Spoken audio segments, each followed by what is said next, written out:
ಅನುದಿನ ಅನುಕ್ಷಣ ಮನೆಯಲ್ಲೂ ಕಲಿಯೋಣ ಕಲಿಕೆಯ ಹೊಸ ಹಾದಿಯಲಿ ಜೊತೆಗೂಡಿ ಹೆಜ್ಜೆಯ ಹಾಕೋಣ ಸಂತಸದಿ ಕಲಿಯೋಣ ನಮ್ಮ ಹೆಮ್ಮೆಯ ಈ ಕ್ಲಾಸಿನಲ್ಲಿ. Yes sir. Yes teacher. Present ma'am. नमस्कार, मी श्रीमती भाग्यश्री अर्जुन चिरे, सरकारी पूर्ण प्राथमिक मराठी शाळा केतनूर, तालुका जिल्हा बेळगावी. मुलांनो, आज मी येथे इयत्ता 7वी विषय मराठी पाठ्यपुस्तकातील वाच पुस्तके ही कविता येथे सादर करणार आहे. कवितेचं नाव काय आहे मुलांनो? बरोबर, वाच पुस्तके. तर सांगा पाहू, कोणकोणत्या पुस्तकाचं वाचन केलं आहे तुम्ही? पुस्तकांची नावं सांगता येतील? आठवा बरं.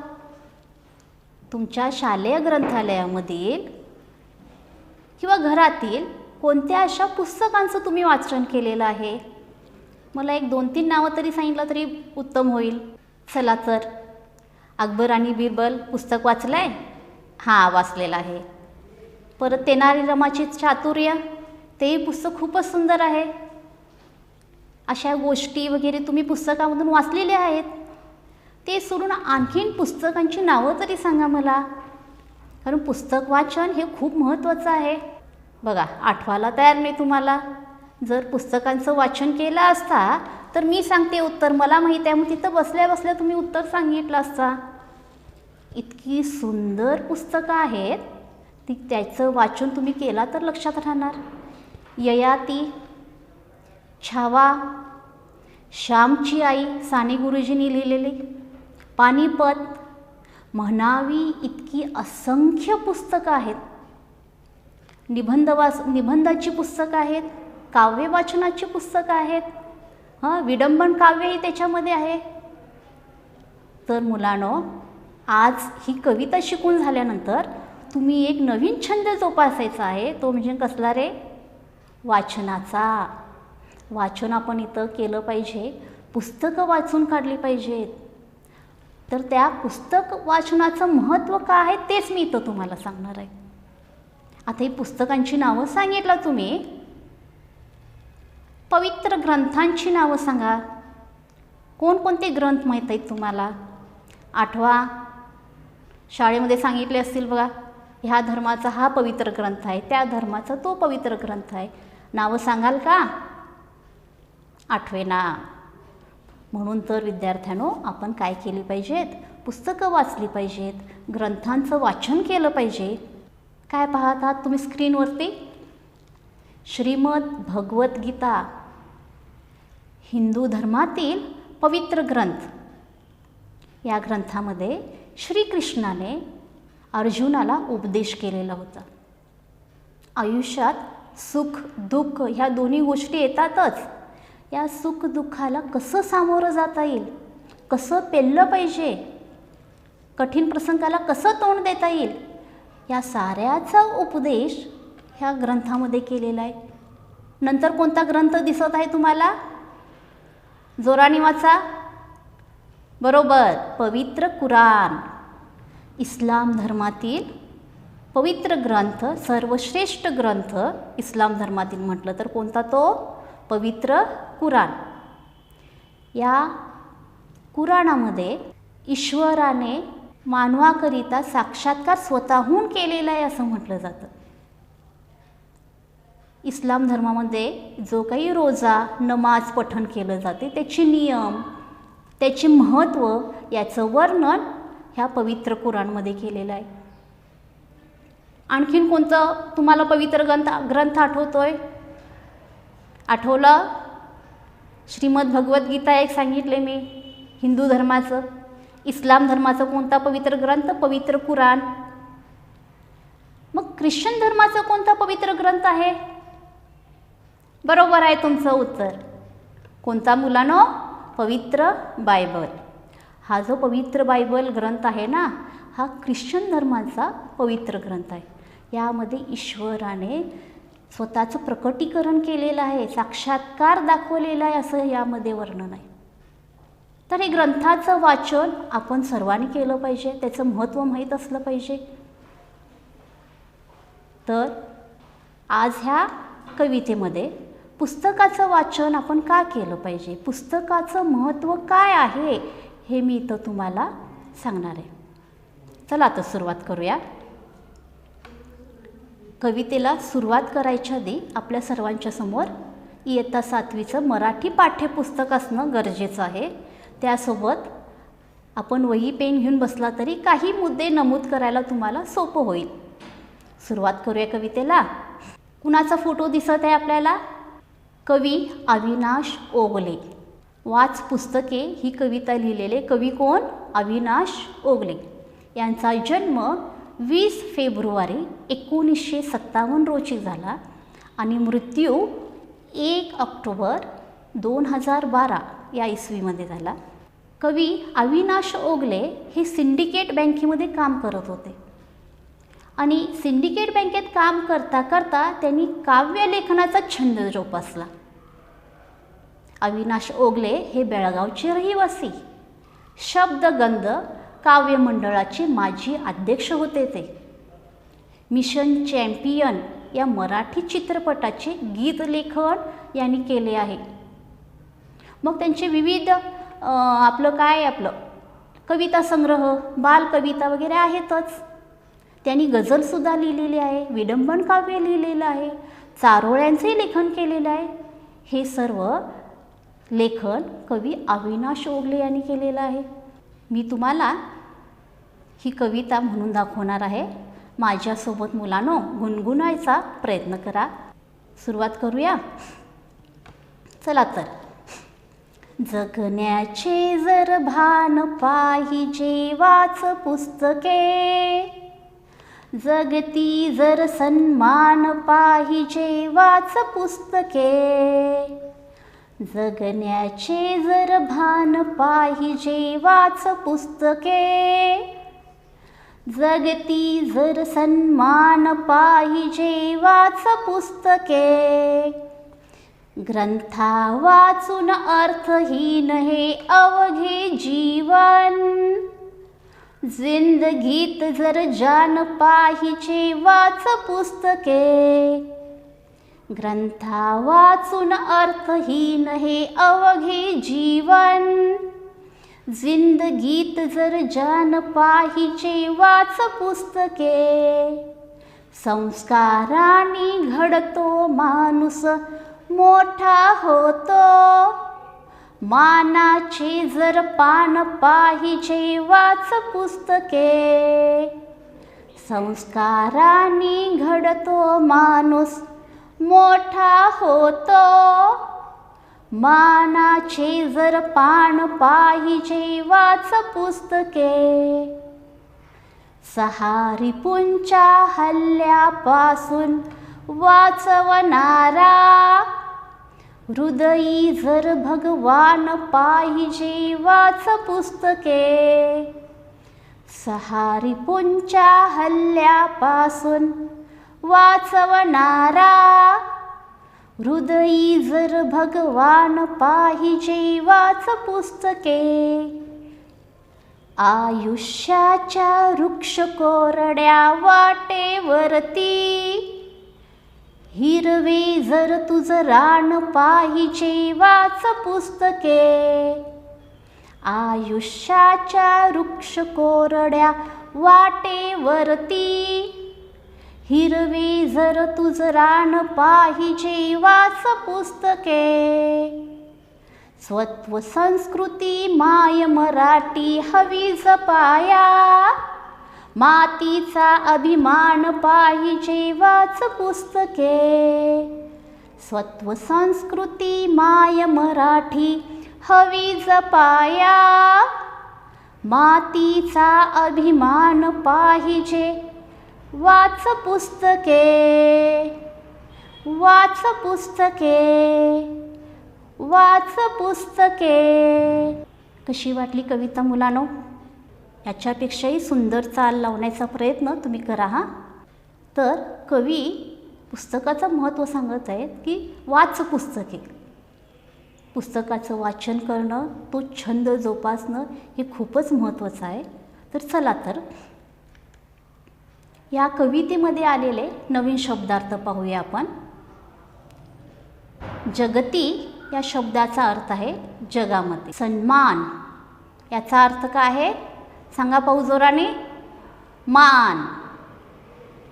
जिंदगी याचा अर्थ जीवन. नंतरचा शब्द आहे वृक्ष, याचा अर्थ कोरडे. हे सर्व शब्द तुम्हाला कवितेमध्ये आलेले आहेत. पुढे मी ज्या वेळेला कविताचे अर्थ समजावून सांगेल तर याचा अर्थ तुम्ही लक्षात ठेवून घेतला पाहिजे, तुम्हाला सोपं जाईल. रिपू, रिपूचा अर्थ काय होईल? शत्रू, वैरी किंवा दुश्मन. नंतरचा शब्द काय आहे? स्वत्व, याचा अर्थ स्वाभिमान. शेवटचा शब्द जो आहे सहा रिपू, म्हणजे आपले सहा शत्रू कोणते? सहा रिपू याचा अर्थ आहे काम, क्रोध, लोभ, मोह, मत्सर आणि मद. असे सहा हे आपले शत्रू आहेत. ह्या सहा रिपूपासून आम्ही मानवाने जपून राहिलं पाहिजे. प्रत्येक गोष्टीवर रागावून उपयोग नाही. दुसऱ्याकडे ती जी वस्तू आहे त्याचा लोभ करून उपयोग नाही, त्याचा मोह करून उपयोग नाही. इतरांचं जर व्यवस्थित चांगलं होत असेल तर त्याच्यावर आपली वाईट प्रतिक्रिया आपण देऊन उपयोग नाही. ह्या सहा षड्रिपूपासून आपण काय राहिलं पाहिजे? जपून राहिलं पाहिजे. तर मुलांनो सुरुवात करते मी. काय आहे ओळी? वाचा बघू. हां बरोबर. जगण्याचे जर भान पाहिजे वाच पुस्तके.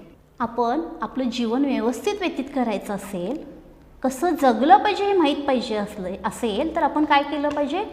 पुस्तकाचं वाचन केलं पाहिजे. तर इथं मी उदाहरण देईल. कुणाचं? स्क्रीनवरती दिसतच आहे, आपले डॉक्टर बाबासाहेब आंबेडकर यांचं.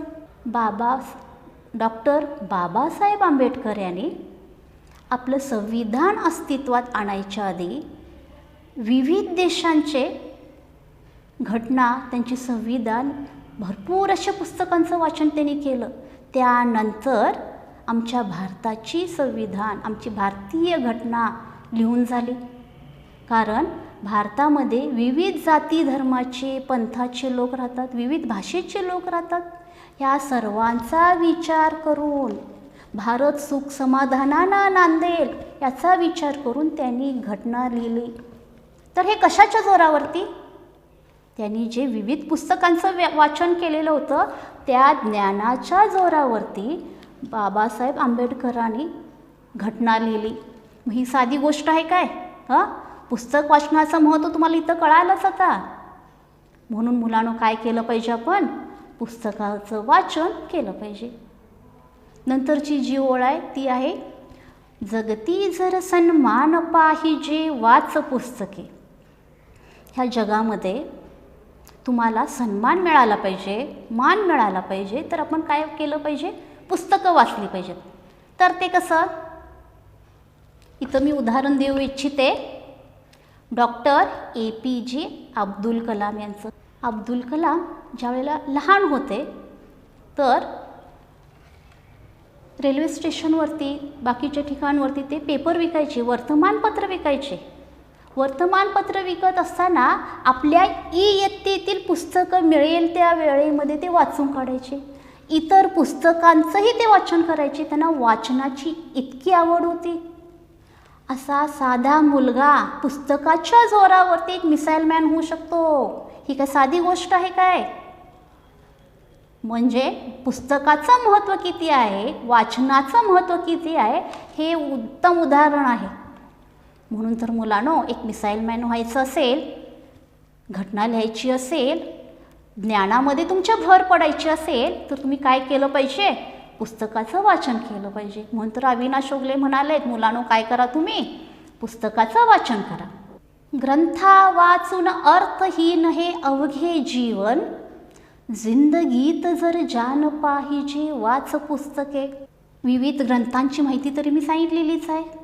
विविध पुस्तकंही माहीत आहेत तुम्हाला. श्रीमद भगवद्गीता, पवित्र पुराण, पवित्र बायबल, महाभारत, श्री रामचरितमानस, रामायण अशी विविध पुस्तकं, विविध ग्रंथ आहेत. या ग्रंथाचं वाचन आपण केलं पाहिजे. आपलं आयुष्य जर व्यवस्थित घालवायचं असेल, सुखदुःखाला सामोरं जायचं असेल, आपल्या जिंदगीत जर जान पाहिजे असेल, तर हे ग्रंथ आपले गुरु आहेत. जीवनात मार्ग दाखवायचं काम कोण करत असेल तर तो गुरु, आणि हे ग्रंथच आपले गुरु आहेत. म्हणून मुलांनो काय केलं पाहिजे? पुस्तकाचं वाचन केलं पाहिजे. तुम्ही म्हणाल असं कसं मार्ग दाखवतात? बघा, तुम्ही जी पुस्तकं वाचता ते तुमच्या लक्षात असतात. हां, आणि तुम्हाला काय पाहिजे असणार की परीक्षेमध्ये मला उत्तर कसं लिहिता येईल. मग त्याच्यामध्ये जर तुम्हाला निबंध लिहायला देतील तर त्यावेळेला तुम्हाला दुसऱ्या कोणत्याही गोष्टीचं वाचन करत बसण्यापेक्षा किंवा त्याचा वेगळा अभ्यास करण्यापेक्षा ही पुस्तकं जी वाचलेली असतात ते तुम्ही आठवून परीक्षेमध्ये उत्तर लिहू शकता. तुम्ही आधी जरी पुस्तकाचं वाचन केलेलं असेल, त्या आठवणीच्या जोरावरती, त्या ज्ञानाच्या जोरावरती परीक्षेमध्ये तुम्ही अधिक मार्क घेऊ शकता, गुण मिळवू शकता. म्हणून ग्रंथ हेच आपले गुरु, पुस्तक हाच आपला गुरु, हाच आपल्याला वाट दाखवेल. म्हणून पुस्तकाचं वाचन करणं हे खूपच महत्त्वाचं. नंतरचं पाहू शकता, संस्काराने घडतो माणूस मोठा होतो, मानाचे जर पान पाहिजे वाच पुस्तके. संस्कार, तुमच्यावर जे संस्कार केले जातात हेच खूप महत्त्वाचे आहेत. त्या संस्कारानेच माणूस मोठा होतोय आणि तुम्हाला मान मिळतोय. याचं उत्तम उदाहरण मी देईन. कुणाचं? जोरात सांगा. बरोबर, छत्रपती शिवाजी महाराजांचं उदाहरण मी देईन मुलांनो. इथे शिवरायांच्यावरती कुणी संस्कार केले? त्यांच्या मातोश्रीने, जिजाऊनी. रामायण महाभारतातले प्रसंग त्यांना सांगून त्यांच्यावर संस्कार घडविले. हा आमचा रयतेचा राजा, परस्त्रीला मान देणारा, स्वातंत्र्य न देणारा हा आमचा राजा. याच्यावर संस्कार जिजाऊने केले. ह्या ग्रंथांच्या जोरावर त्यांनी ह्या संस्कार दिले आणि हा आमचा राजा घडला. मग ही काय साधी गोष्ट आहे? मग हे तुम्हाला चरित्र, शिवरायांचं पूर्ण चरित्र कशामधून कळणार? पुस्तकामधून कळणार. म्हणून तर आपण काय केलं पाहिजे? पुस्तकांचं वाचन केलं पाहिजे. पुस्तक वाचन हे खूपच महत्त्वाचं आहे. 6 रिपूंच्या हल्ल्यापासून वाचवणारा, हृदयी जर भगवान पाहिजे वाच पुस्तके. 6 रिपू मी सांगितलेले आहे तुम्हाला नवीन शब्दार्थमध्ये. सांगा पाहू, कोणकोणते 6 रिपू? 6 शत्रू कोणते? ते आपले षड्रिपू. बरोबर, काम, क्रोध, मद, मोह, मत्सर हे षड्रिपू आहेत. याच्यापासून वाचून राहिलं पाहिजे आपण. परंतु रावण हा एक राजा, दिव्य असा ब्राह्मण, दिव्य असा हा राजा ब्राह्मणांचा, सोन्याच्या लंकेत राहणारा हा राजा, त्याला मोह झाला. तो कुणाचा? परस्त्रीचा. तिचं अपहरण त्यानं केलं. क्रोधाच्या ह्याच्यात, मोहाच्या ह्याच्यात, ह्या षड्रिपूच्या ह्याच्यात अडकून त्यानं हे कृत्य केलं आणि स्वतःचा नाश घडवून आणला. जर हे षड्रिपू नसले असते तर. म्हणून ह्या 6 षड्रिपूपासून, ह्या हल्ल्यापासून आपण वाचून राहिलं पाहिजे. हृदयी जर भगवान पाहिजे वाच पुस्तके. इथं मी भक्त प्रल्हादचं उदाहरण देऊ शकते. भक्त प्रल्हाद उठता, बसता, झोपता, खाता, पिता नुसता कुणाचं नाव घेणार? देवाचं नाव घेणार. नारायण नारायण नारायण नारायण. तर नारायण नाव घेतलं की प्रल्हादच्या वडिलांना, हिरण्यकश्यपला राग यायचा. देव मी आहे, तू नारायणाचं नाव कशाला घेतोस? परंतु नाही, शेवटी हिरण्यकश्यपनं विचारलं, तुझा देव या खांबामध्ये आहे? हो आहे म्हणायला लागला. त्याची भक्ती इतकी होती प्रल्हादची, त्याच्या हृदयात देव इतका सामावलेला होता की शेवटी देवाला दर्शन द्यायला यावं लागलं. खांबामधून देव प्रकटला. मग ह्या सगळ्या कथा तुम्हाला कुठं मिळणार? हे चांगले संस्कार तुम्हाला कुठं मिळणार? पुस्तकामधूनच ना. ह्या प्रल्हादच्या मनात हे 6 षड्रिपू नव्हतेच. त्याला राग माहीत नाही, मोह माहीत नाही, मत्सर माहीत नाही. फक्त माहीत असायचा तो देव. त्याच्या हृदयी असायचा फक्त तो देव. हे सर्व तुम्हाला वाचायला मिळणार मुलांनो कशात? पुस्तकामधूनच. म्हणूनच आपण काय केलं पाहिजे? पुस्तकाचं वाचन केलं पाहिजे. आयुष्याच्या वृक्ष कोरड्या वाटेवरती हिरवे जर तुझं रान पाहिजे वाच पुस्तके. बघा, मानवी आयुष्य, मानवी जीवनाचं सत्य म्हटलं की जन्म आणि मृत्यू. जन्म आणि मृत्यूच्या मधला जो भाग आहे हे आहे आपलं जीवन. हे जीवन कसं जाणार, काय जाणार हे आपल्याला माहीत नाही. त्याला कसं आपण पेले हेही माहीत नाही. हे आपलं वृक्ष कोरडं आहे. त्याच्यात आपण नवीन हिरवं रान उगवलं पाहिजे. तर कसं? विविध पुस्तकाचं वाचन करून आपल्याला समजलं पाहिजे हे वृक्ष कोरडं हे आपलं आयुष्य आपण कसं घडवलं पाहिजे. ह्या सुखदुःखांना आपण कसं तोंड दिलं पाहिजे. तर ह्या सगळ्याचं ज्ञान, ह्या सगळ्याचा अनुभव, इतरांचे अनुभव वाचून आपण शहाणे होऊ शकतो. म्हणून तर आपण पुस्तकाचं वाचन केलं पाहिजे. बघा, इतिहास आपण अभ्यासला जातो. जो इतिहास वाचतोय तोच इतिहास घडवतोय. ज्याला इतिहासच माहीत नाही तो आपल्या जीवनात फक्त चुका करतच राहणार. मग हा इतिहास आम्हाला कळणार कुठून? पुस्तकाच्या जोरावरतीच. म्हणून आपलं आयुष्य व्यवस्थित जर घालवायचं असेल, समाधानानं जर घालवायचं असेल, सुखदुःखांना तोंड द्यायची जर आपल्यात प्रबळ शक्ती यायची असेल, तर आपण काय केलं पाहिजे विद्यार्थ्यांनो? पुस्तकाचं वाचन केलं पाहिजे. नंतरची ओळ आहे, स्वत्व संस्कृती माय मराठी हवी जपाया, मातीचा अभिमान पाहिजे वाच पुस्तके.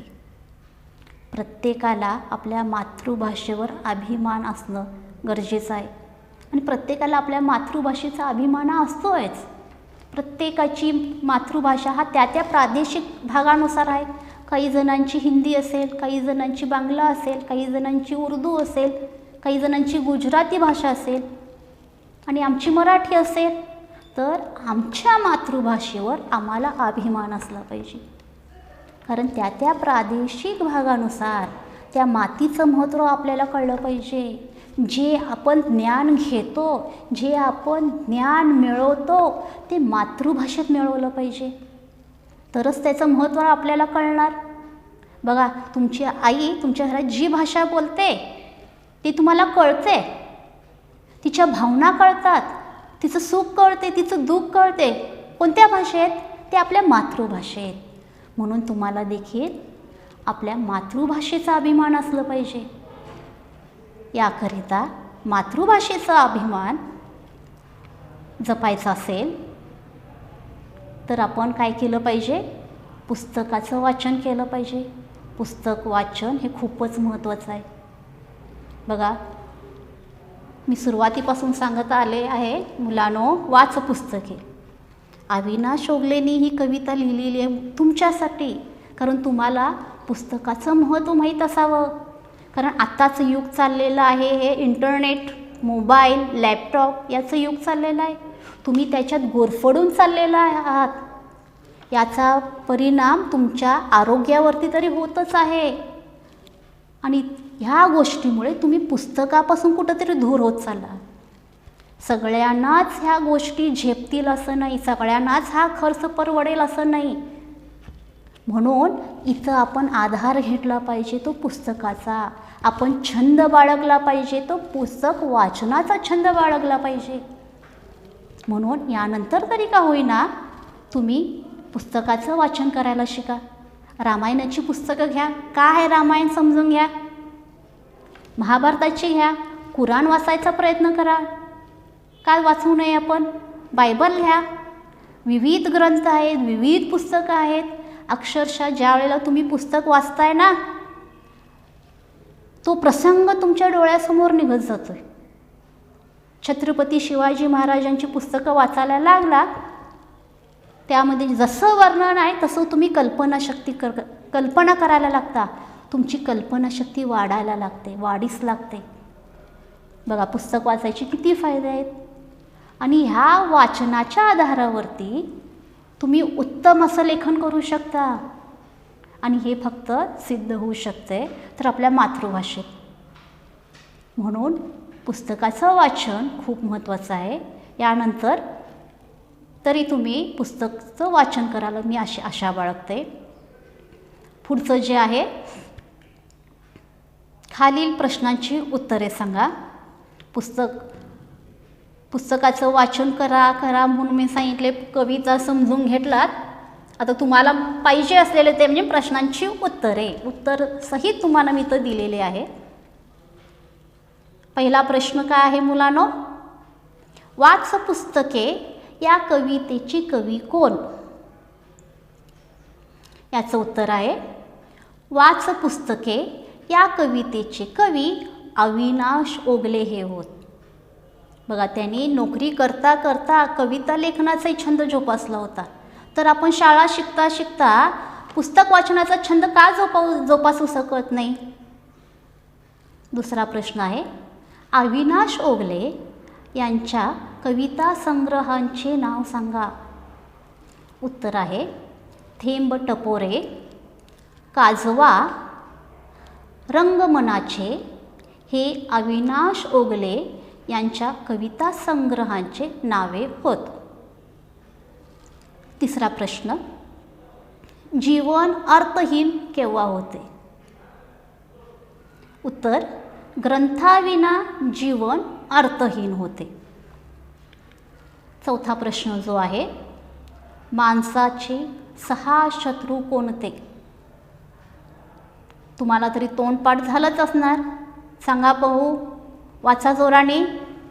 याचं उत्तर आहे, काम, क्रोध, लोभ, मोह, मत्सर व मद हे माणसाचे 6 शत्रू होत. पाचवा आणि शेवटचा प्रश्न, मातीचा अभिमान राखण्यासाठी काय जपले पाहिजे असे कवी म्हणतो? याचं उत्तर आहे, मातीचा अभिमान राखण्यासाठी स्वत्व, संस्कृती, माय मराठी जपली पाहिजे असे कवी म्हणतो. ही प्रश्नांची उत्तर आपल्याला कळाली, समजली, लक्षात ठेवून घेतली पाहिजेत. यानंतर तुमच्या शब्दात उपयोग करून वाक्य लिही. पहिलं वाक्य जे आहे, सन्मान. सन्मान हा शब्द वापरून एक वाक्य तयार करायचं आहे. इथं तयार केलेलं आहे, डॉक्टर बाबासाहेब आंबेडकर यांना भारतरत्न पुरस्कार देऊन सन्मान करण्यात आला. दुसरं शब्द आहे संस्कार. राजमाता जिजाऊने छत्रपती शिवाजी महाराजांवर चांगले संस्कार केले. तिसरा शब्द आहे संस्कृती. तुम्ही तयार करा बघू. संस्कृती हा शब्द घेऊन एक वाक्य तयार करा. आणि हे प्रश्न अशी वाक्यात उपयोग करा, परीक्षेला येणारच. तर तुम्ही याचं लवकर उत्तर कधी द्याल? जर तुम्हाला वाचनाची सवय असेल तर याचं उत्तर तुम्हाला लवकर देता येईल, लिखाण करता येईल. जर तुम्हाला वाचनाची सवय नसेल तर हे साधेही उत्तर तुम्हाला देता येणार नाहीत. म्हणून तर मी म्हटले, तुम्ही जे पुस्तकाचं वाचन करताय ना, त्याचा उपयोग परीक्षेत होतोयच. तर इथं संस्कृती हा शब्द घालून एक वाक्य तयार केलेलं आहे. भारतामध्ये सर्व धर्मीय लोक प्रेमाने मिळून राहतात, ही भारतीय संस्कृती आहे. चौथा शब्द आहे भावना. लहान मुलांच्या भावना समजून घेतल्या पाहिजेत. शेवटचं आहे स्वत्व. माणसाने कशालाही भाळून स्वत्व गमावू नये. याप्रमाणे तुम्ही वाक्यात उपयोग करू शकता. शेवटचा गृहपाठ तुम्ही केलं पाहिजे. पुस्तकाचे महत्त्व या विषयावर 10 ते 15 ओळी निबंध लिहा. ज्यांना पुस्तक वाचनाची आवड आहे ते आता लगेचच लिहून मोकळे होतील. 10 ते 15 ओळी का? त्यांना पुस्तकांचं वाचन करून माहीत आहे, ते ज्ञान आहे. पण तू ज्यांनी वाचनच केलेले नाही ते विचार करतील, चला मी ताईला विचारेन, मी दादाला विचारेन. पण तू प्रयत्न करा मुलांनो. पुस्तकाचं महत्त्व या विषयावर तुम्ही 10-15 ओळी लिहिण्याचा प्रयत्न करा. मी जे तुम्हाला समजावून सांगितलेलं आहे ते तुमच्या स्वतःच्या शब्दात लिहिण्याचा प्रयत्न करा. कराल ना गृहपाठ? प्रयत्न तरी करा.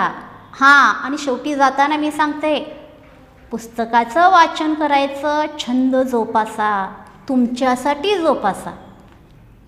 चला तर मग मी इथं थांबते. धन्यवाद. ಅನುದಿನ ಅನುಕ್ಷಣ ಮನೆಯಲ್ಲೂ ಕಲಿಯೋಣ ಕಲಿಕೆಯ ಹೊಸ